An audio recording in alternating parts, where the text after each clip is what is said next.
بسم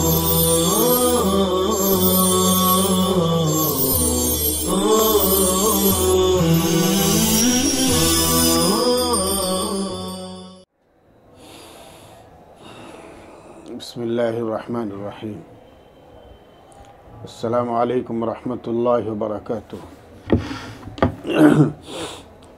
عزیز طلبہ، گزشتہ مجلس میں ہم نے سورہ سجدہ کی ابتدائی چند آیتوں پر کلام کیا تھا، اور آج کے مجلس میں انشاءاللہ ہم آئندہ کی آیتوں پر کلام کریں گے، ترجمہ پیش کریں گے، اور جو ضروری باتیں ہو سکتی ہے اس کی طرف آپ کی توجہ کو مبذول کریں گے۔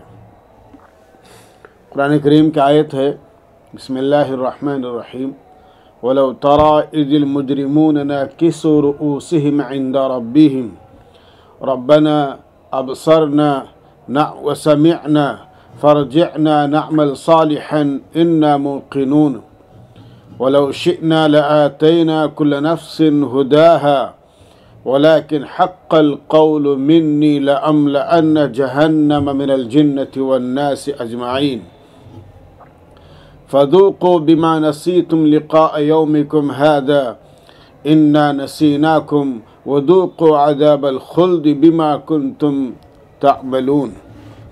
ولو ترى، لو یہاں تمنائی ہے اور اس کا جواب محذوف ہے، لرأيت أمرا فظيعا، لرأيت امرا فظيعا، تو البتہ تم گھبرا دینے والا عمل دیکھو گے۔ اگر تم دیکھو گے تو البتہ گھبرا دینے والا عمل تم دیکھو گے۔ اور اس کے بعد پھر فرمایا، مجرمین تو معلوم ہے آپ کو، اذ المجرمون اذ فجائیہ، اور ناکسو رؤوسہم، ناکسون تھا جمع اسم فاعل، اضافت کی وجہ سے نون اعرابی گرا دیا گیا۔ نکس ینکس نکسن و نکس ینکس نکسن، اس کے معنی سرنگو ہونا، سر آوندہ ہونا۔ اور اس کے بعد جنتن کے معنی جنات، ایک اللہ کی مخلوق ہے، جن کی جمع، اور ما مصدریہ ہے، انا نسیناکم، یہ مستقل جملہ۔ تو دیکھو قرآن کریم کے ترجمہ دیکھیے، وَلَوْ تَرَى إِذِ الْمُجْرِمُونَ نَاكِسُو رُؤُوسِهِمْ عِنْدَ رَبِّهِمْ، یعنی وہ کیسا ہولناک اور دردناک منظر ہوگا کہ جب تو دیکھے مجرموں کو سرنگو ہو کر اپنے رب کے سامنے کھڑے ہوں گے۔ سرنگو ہوگا یعنی شرمندگی اور ندامت کی وجہ سے سر نیچے کیے ہوئے ہوں گے، اور یہ کہہ رہے ہوں گے ربنا، تو ان ربنا سے پہلے اگر ہم آپ کے قائلین کے طرح کا مفعول قرار دیں گے تو طرح قائلین، اور اگر استئناف کہیں گے تو یقولون ربنا، تو کہیں گے، مجرمین کہیں گے کہ اے پروردگار ہم نے دیکھ لیا، ابصرنا معنی ذلک رأینا، ہم نے اپنے کھلے آنکھوں دیکھ لیا۔ یعنی جس قیامت کے منظر نامے کا اور اس کے ہولناکیوں کا ہم دنیا میں انکار کرتے تھے، آج ہم نے ان تمام چیزوں کو کھلے آنکھوں دیکھ لیا۔ اور یہ ظاہر ہے بچوں کہ جو انسان جس چیز کو بھی کھلے آنکھوں دیکھتا ہے، مشاہدہ کرتا ہے، تبھی مانتا ہے، اور اس کے بعد اس کو سوائے ماننے کے کوئی چارہ نہیں ہوتا۔ لیکن ہمارا جو ایمان ہے، جسے ایمان کہتے ہیں، وہ یہ ہے کہ اللہ کی جتنی بتائی ہوئی چیزیں ہیں ان تمام کو بغیر دیکھے ہوئے ماننا۔ جہنم موجود ہے، جنت موجود ہے، اور جہنم کی سزائیں بھی اللہ تعالیٰ دیں گے، جنت کی نعمتیں بھی اللہ تعالیٰ دیں گے، یہ سب موجود ہے، اور ان کو ماننے کا نام ایمان ہے۔ اگر دیکھنے کے بعد مانا جا رہا ہے، مشاہدے کے بعد مانا جا رہا ہے، تو وہ ایمان ہی نہیں رہا۔ تو اس لیے اب وہ جناب اعتراف کریں گے کہ اے ہمارے پروردگار، ابصرنا، ہم نے دیکھ لیا اور ہم نے سن بھی لیا، وسمعنا، تو اب اب درخواست کر رہے ہیں کہ اے ہمارے پروردگار فرجعنا نعمل صالح، فرجعنا ای الی الدنیا، اب ہمیں تو دنیا کی طرف لوٹا دے، چونکہ اب ہم نے مشاہدہ کر لیا نا جنت کا، جہنم کا، دوزخ کا، فلاں چیزوں کا، جی تو اب ہم دنیا میں جا کر نیک اعمال کریں گے۔ لیکن قرآن کریم نے ایک جگہ اور ارشاد فرمایا ہے کہ اگر ہم ان کو دنیا میں لوٹا بھی دیں، بفرض محال لوٹا بھی دیں، لعادوا لما نہوا عنہ، لعادوا لما نہوا عنہ، تو جس چیز سے ان کو منع کیا جاتا رہا ہے دوبارہ وہ وہی کریں گے، یعنی کہ دنیا میں ان کو دوبارہ لوٹانا کوئی کام کا نہیں رہے گا، اس لیے کہ اللہ کو سب معلوم ہے انسانی مزاج اور اس کے فطرت کا حال۔ تو اگر اللہ تعالیٰ بفرض محال کسی کو لوٹا بھی دے تو قرآن نے کہا کہ لعادوا لما نہوا عنہ، جس سے ان کو دنیا میں منع کیا گیا وہ دوبارہ وہی کریں گے۔ اس لیے کہ بے شرم آدمی، بے حیا آدمی، اس کو عزت اور وقار کا کوئی مسئلہ ہی نہیں رہتا ہے، بے حیا باش ہرچے خائی کن، ناک کٹی تو کیا ہوا سوراخ باقی ہے والا معاملہ ہے۔ اس لیے ایسے بے حیا لوگوں کے لیے جو اللہ جو معاملہ فرماتے ہیں بالکل عین اور درست ہے۔ تو اب یہاں پر یہ کرے جناب من کہ فرجعنا، اللہ ہم کو دنیا میں لوٹا دے، نعمل صالحا، نعمل صالحا معنی ذلك نعمل عملا صالحا، ہم نیک عمل کریں گے، اچھا عمل کریں گے، انا موقنون، کہ ہمیں یقین آ گیا ہے، ہم یقین کرنے والے، موقنون جمع اسم فاعل یقین کرنے والے، اب ہمیں یقین ہو گیا ہے کہ بہرحال سب کچھ حق اور درست ہے۔ یعنی آج کے جو سربراوردہ لوگ ہیں، سردار لوگ ہیں، کل قیامت میں محشر میں ندامت سے کھڑے ہوئے ہوں گے، ان کے سر جھکے ہوئے ہوں گے اور پھر کہیں گے کہ اللہ ہمارے کان اور آنکھیں کھل گئی ہے، قرآن کریم نے جو خبر دی تھی اس کا ہم نے مشاہدہ کر لیا، اب مشاہدہ کر لیا۔ یہ ایمان تھوڑی ہے، ایمان تو بغیر مشاہدے کا نام ہے، اگر دیکھ کے کوئی چیز مانی جائے تو پھر ایمان نہیں کہہ رہا۔ اب ایک مرتبہ دنیا میں بھیج دیجئے، پھر دیکھیں ہم کیسے کیسے کام کرتے ہیں، یعنی یہاں پر بھی آپ کے ڈینگے مارنا جسے ہم اردو میں کہتے ہیں، ہم کیسے کام کریں گے، حالانکہ کرنے والے کچھ نہیں ہیں، اس لیے کہ اللہ نے فرمایا دیا لما نہوا عنہ، اگر ہم دوبارہ لعادوا لما نہوا عنہ، اگر دوبارہ لوٹا بھی دیا جائے تب یہ برائی کے ہی کام کریں گے، لیکن بچنے کی راہیں انسان کس کس انداز سے تلاش کرتا ہے، قرآن کریم کا سیاق و سباق اسی طرح مشیر ہے، کیونکہ محشر کا منظر یاد ہوتے ہوئے دنیا کی طرف لوٹا دیے جائے یہ کیسے ہو سکتا ہے، بالکل نہیں ہو سکتا ہے۔ اور پھر فرمایا بصورت اول امتحان کہاں رہا، اگر دیکھنے کے بعد مان لیا تو امتحان کا، امتحان تو اس وقت ہے جب آپ کو پرچے کا پتہ نہیں کہ پرچے میں کیا لکھا ہوا ہے اور آپ محنت کیے جا رہے ہیں۔ اگر آپ کو علم ہے کہ پرچے میں یہ سوال آنے والا تو آپ محنت کاہے کریں گے؟ محنت تو انسان اس وقت کرے گا جب اس کو پتہ ہی نہیں کہ پرچے میں کیا آ رہا ہے۔ تو قیامت کے منظر نامے کا جب تم کو علم ہوگا تو تم تو خاموش بیٹھے رہو گے۔ اور اس کے بعد پھر فرمایا کہ ایک عربی کی کہاوت ذکر کی انہوں نے یہاں پر، من جرب المجرب فقد ندیمہ، من جرب المجرب فقد ندیمہ، یعنی آزمائے ہوئے کو بار بار آزمانا بے فائدہ ہے۔ جس کے متعلق آپ نے آزما لیا کہ یہ آدمی دھوکے باز ہے، دغا باز ہے، بد اخلاق ہے، بد کردار ہے، بد زبان ہے، بد کلام ہے، جی، اور پھر آپ اسی سے دوستیاں رچائے جا رہے ہیں، تو بار بار کا تجربہ آپ کے لیے فائدہ مند نہیں رہا۔ آپ کے لیے تو یہ ہونا چاہیے تھا کہ جس دوست کو آپ نے ایک مرتبہ آزما لیا، پہچان لیا، اب دوبارہ آپ اسے دوستی نہ رچائیں، یعنی کہ ڈبل دھوکے کے لیے دوستی نہ رچائیں۔ لیکن آپ کے اندر عقل اور فکر نہیں رہی تو آپ نے دھوکہ کھانے کے بعد بھی دوستی رچائی۔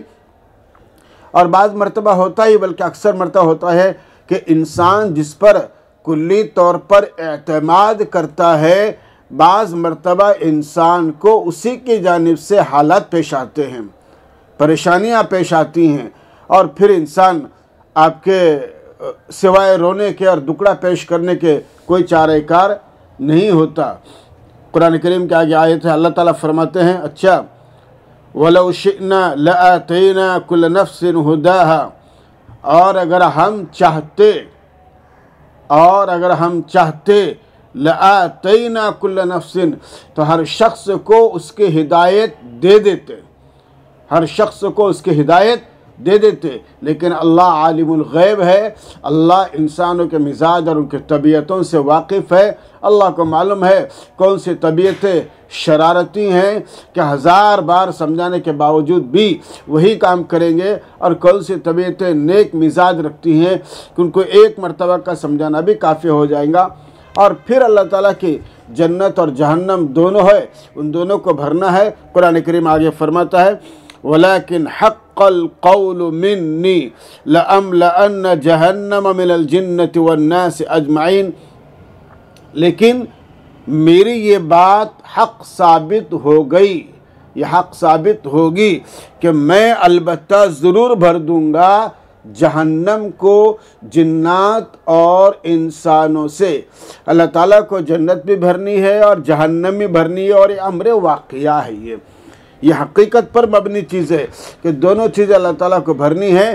اس لیے کچھ طبیعت ایسی ہیں جو ایک مرتبہ کے سمجھانے پر سمجھ جاتی ہے اور اپنے پرانے ڈگر کو چھوڑ کر نیا راستہ اختیار کرتے ہیں صلاح اور درستگی کا، اور کچھ طبیعت ایسے بدباطن ہوتی ہیں کہ بار بار ان کو سمجھایا جائے تب بھی وہ اپنی شرارت پسندانہ طبیعتوں سے باز نہیں آتے، اور پھر وہی راستہ اختیار کرتے ہیں جو ان کو گڑھے میں لے جائے اور کھڈے میں گرائے۔ تو پھر اللہ نے فرمایا کہ جب میرے بار بار کے سمجھانے پر تم سمجھ نہیں آئی تو اب چکھو فَذُوقُوا بِمَا نَسِيتُمْ لِقَاءَ يَوْمِكُمْ هَذَا، سو چکھو بِمَا نَسِيتُمْ، اس چیز کے سبب کو، اس چیز کے اعمال کے سبب کو جو تم نے فراموش کیا تمہارے آج کے دن کی ملاقات کو، یعنی قیامت کے دن کو۔ کیوں؟ اِنَّا نَسِينَاكُمْ، جب تم نے اعمال اور عقیدے کے اعتبار سے ہمیں فراموش کیا تو ہم نے بھی تم کو فراموش کیا۔ اِنَّا نَسِينَاكُمْ، ہم نے بھی تمہیں فراموش کیا۔ وَذُوقُوا عَذَابَ الْخُلْدِ، اور چکھے رہو چکھو دائمی عذاب، عذاب الخلد، دائمی عذاب، بما کنتم تعملون، ان اعمال کے سبب جو تم کرتے رہے، یعنی مزہ چکھو ان کی ملاقات کے بھولنے کی وجہ سے۔